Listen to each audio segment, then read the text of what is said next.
ಉಪಾಧ್ಯಕ್ಷರು ಕರ್ನಾಟಕ ವಿದ್ಯುತ್ ನಿಗಮ ನಿಯಮಿತ ಅತ್ಯಂತ ಆದರಪೂರ್ವಕವಾಗಿ ವೇದಿಕೆಗೆ ನಾವು ಬರಮಾಡಿಕೊಳ್ತಾ ಇದ್ದೀವಿ. ವೇದಿಕೆಗೆ ಆಗಮಿಸಿದ್ದಾರೆ ನಮ್ಮೆಲ್ಲರ ಮೆಚ್ಚಿನ ಮುಖ್ಯಮಂತ್ರಿಗಳಾದ ಸನ್ಮಾನ್ಯ ಶ್ರೀ ಸಿದ್ದರಾಮಯ್ಯನವರು, ಶ್ರೀ ಗೌರವ್ ಗುಪ್ತಾ, ಸರ್ಕಾರದ ಅಪರ ಮುಖ್ಯ ಕಾರ್ಯದರ್ಶಿಗಳು, ಇಂಧನ ಇಲಾಖೆ ಹಾಗೂ ವ್ಯವಸ್ಥಾಪಕ ನಿರ್ದೇಶಕರು ಕರ್ನಾಟಕದಂತಹ ಎಲ್ಲ ಮಹನೀಯರನ್ನು, ವೇದಿಕೆಯ ಮುಂಭಾಗದಲ್ಲಿರುವಂತಹ ಎಲ್ಲ ಸಹೃದಯರನ್ನು ಸ್ವಾಗತಿಸಿದಂತಹ ಡಾಕ್ಟರ್ ಆಶಾ ಎಸ್ ಇವರಿಗಿದು ಕಾರ್ಯಕ್ರಮದ ವತಿಯಿಂದ ತುಂಬು ಪ್ರೀತಿಯ ಶುಭ ಸ್ವಾಗತ.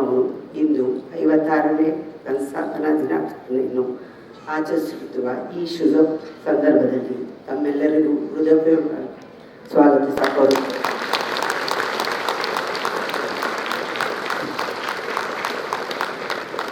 ನಿರ್ದೇಶಕರಾದ ಶ್ರೀ ಎಸ್ ಕೃಷ್ಣಮೂರ್ತಿರವರಿಗೂ, ನಿಗಮದ ಹಣಕಾಸು ನಿರ್ದೇಶಕರಾದ ಶ್ರೀ ಆರ್ ನಾಗರಾಜ್ ಅವರಿಗೂ, ಸಮಾರಂಭದಲ್ಲಿ ಉಪಸ್ಥಿತರಿರುವ ಹಾಗೂ ಉಪಾಧ್ಯಕ್ಷರು ಕರ್ನಾಟಕ ವಿದ್ಯುತ್ ನಿಗಮ ನಿಯಮಿತ ಶ್ರೀ ಕೆ ಜಾರ್ಜ್ ಅವರು, ಶ್ರೀ ಗೌರವ್ ಗುಪ್ತಾ, ಸರ್ಕಾರದ ಅಪರ ಮುಖ್ಯ ಕಾರ್ಯದರ್ಶಿಗಳು, ಇಂಧನ ಇಲಾಖೆ ಹಾಗೂ ವ್ಯವಸ್ಥಾಪಕ ನಿರ್ದೇಶಕರು ಕರ್ನಾಟಕ ವಿದ್ಯುತ್ ನಿಗಮ ನಿಯಮಿತ ಬೆಂಗಳೂರು, ಮಾನ್ಯ ಶಾಸಕರಾದ ಬಸನಗೌಡ ಗದ್ದಲವರು ಕೂಡ ಜೊತೆಯಾಗಿದ್ದಾರೆ.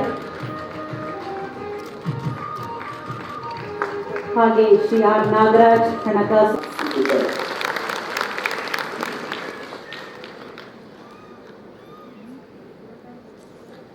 ಮುಖ್ಯಮಂತ್ರಿಗಳಲ್ಲಿ ಮನವಿಯನ್ನು ಸಲ್ಲಿಸ್ತಾ ಇದ್ದೇವೆ. ಶ್ರೀಮತಿ ನಂದಾ ಸುಂದರ್ ಕುಮಾರ್ ಅವರು ವೇದಿಕೆಗೆ ಬರಬೇಕು. ಶ್ರೀಮತಿ ನಂದಾ ಕಾರ್ಯನಿರ್ವಹಿಸುತ್ತಿರುವರು.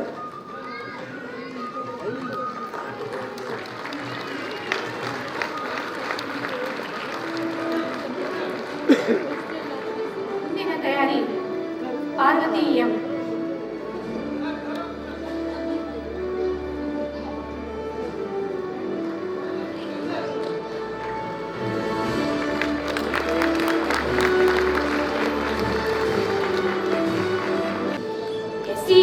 SNK ಕಚೇರಿಯಲ್ಲಿ ಕಾರ್ಯನಿರ್ವಹಿಸುತ್ತಿರುವರು.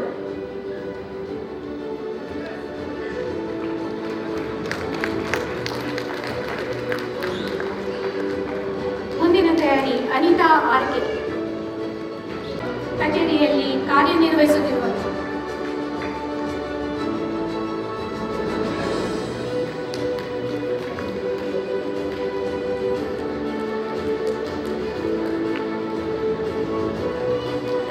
ಅಭಿನಂದನೆಗಳು. ವಿದ್ಯುತ್ ಉತ್ಪಾದನೆಯಾಗಿ ಸ್ಥಾಪಿತ ಆಗಿರುವ ಕರ್ನಾಟಕ ವಿದ್ಯುತ್ ನಿಗಮ ನಿಯಮಿತವು ತನ್ನ 50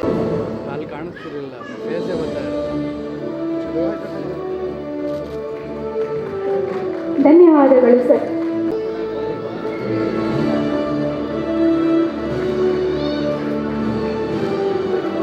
ಧನ್ಯವಾದಗಳು ಸರ್ ತಮಗೆ. ಧನ್ಯವಾದಗಳು ಶ್ರೀಮತಿ ನಂದಾ ಸುಂದರ್ ಕುಮಾರ್. ಬಂಧುಗಳೇ, ವೇದಿಕೆಯಲ್ಲಿ ನಮ್ಮೊಂದಿಗಿದ್ದಾರೆ. 1970ರಲ್ಲಿ ಸ್ಥಾಪನೆಯಾದ KPCL ತನ್ನ ವಿದ್ಯುತ್ ಉತ್ಪಾದನಾ ಸಾಮರ್ಥ್ಯವನ್ನು 760 ಹೆಮ್ಮೆ ಆಗುತ್ತದೆ. ಈ ಆರ್ಥಿಕ ವರ್ಷದಲ್ಲಿ ಒಟ್ಟು 37,9 ದಶಲಕ್ಷ ಮಿಲಿಯನ್ ಯೂನಿಟ್ಸ್ ಉತ್ಪಾದನೆಯ ಸಾಕ್ಷಿ. ಅದಕ್ಕಾಗಿ ನಿಗಮದ ವ್ಯವಸ್ಥಾಪಕ ನಿರ್ದೇಶಕನಾಗಿ ನನಗೆಲ್ಲ ಧನ್ಯವಾದಗಳು.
ಪಾಟೀಲ್ ಇವರು 600 ಅಂಕಗಳಿಗೆ 5.17